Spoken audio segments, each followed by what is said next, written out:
Shreya and welcome back to my channel. তো চলো আজকে আমি এখান থেকে ব্লগটা স্টার্ট করছি। চলো আমি এখন যাব ড্রয়িং ক্লাসে। করতে করতে তারপরে হঠাৎ করে এরকম মুষলধারে বৃষ্টি নেমে গেল। তো তারপরে আমি অনেকক্ষণ ওয়েট করার পরে অবশেষে বৃষ্টিটা থামলো। এই যে বৃষ্টি থেমেছে মানে কি হলো, আমার তো পাকামি থামবে না। কোনো জায়গায় গিয়ে আমার মন স্থির থাকে না, আমার হাত পা সুরসুর করে কিছু করার জন্য।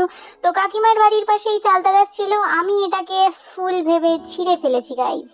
তো দেখো এর মধ্যে খুব সুন্দর একটা ফুল, এখান থেকে না চালতা হতো, কিন্তু আমি যাই হোক যদিও ভুল করে এটাকে ছিঁড়ে ফেলেছি, তো আর কি করা যাবে। তো কাকিমা তো দেখে ভীষণ বকাবকি করছিল যে এটা থেকে চালতা সেটা পুরোপুরি থেমে যাওয়ার পরে আমি বাড়ির পথে রওনা দিলাম। বাড়ি চলে যাচ্ছি। তার কারণ হচ্ছে দেখলাম যে না এখনো বৃষ্টি পড়ার সম্ভাবনা আছে, বাড়ি চলে যাই। দুজনের আজকে আঁকা পরীক্ষা, তাই এনারা ক্লাস করতে এসেছেন।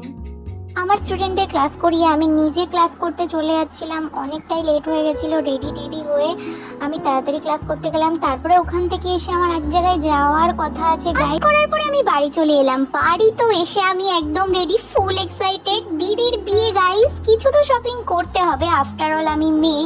তো চলো আজকে কি না করি তোমাদেরকে দেখাবো গাইস। দাঁড়াও, স্নান করার পরে এত সুন্দরভাবে আমি পুজো দিয়েছি, একটু ঠাকুর দর্শন করে না আবারও তাড়াহুড়ো করে স্টেশনে পৌঁছে গেলাম। আর স্টেশনে পৌঁছে আমি দেখলাম এই যে একটা কাকিমা আমার সাথে একটু কথা বলছিল। তারপরে আজকে একটু স্টেশনে দুর্ঘটনাও হয়েছিল।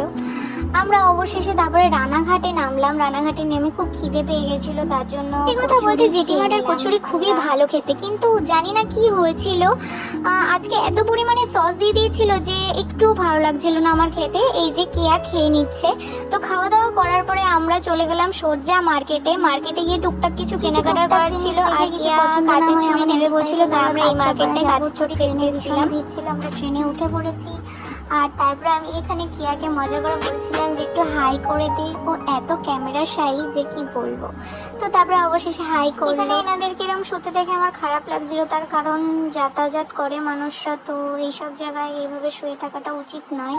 তো ভিতরে যথেষ্ট ফাঁকা ছিল, তো তারা ওখানটাই প্রেফার করলো। দাঁড়ানোর পরে আমি আর কি জায়গা পেলাম, তো সোজা কাঁচরাপাড়া নেমে আমরা এটিএমে চলে গেলাম। এটিএম থেকে কিছু টাকা তোলার পরে সোজা মার্কেটে গুটি গুটি পায়ে আমরা চলে যাচ্ছি।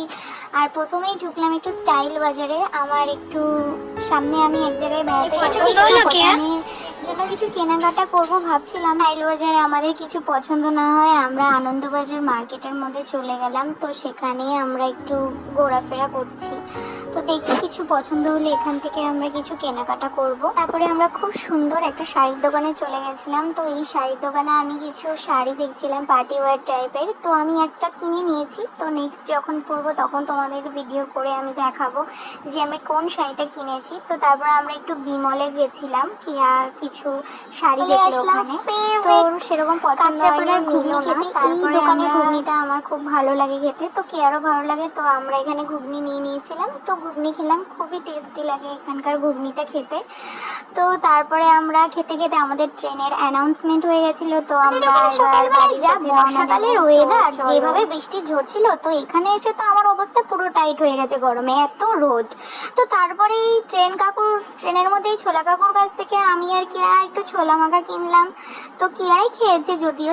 পরে অবশেষে আমাদের গন্তব্যস্থলে আমি নেমে গেলাম ট্রেন থেকে। তো এবার বাড়ি যাওয়ার পালা, তো বাড়ি যাই। তেমন বলা তেমন কাজ, এখানে সেম সেই একই ওয়েদার, বৃষ্টি বাড়ি যাই। ভিডিওটা ভালো লাগে লাইক কমেন্ট শেয়ার করো, আর দেখা হচ্ছে নেক্সট ব্লগে। Bye, take care.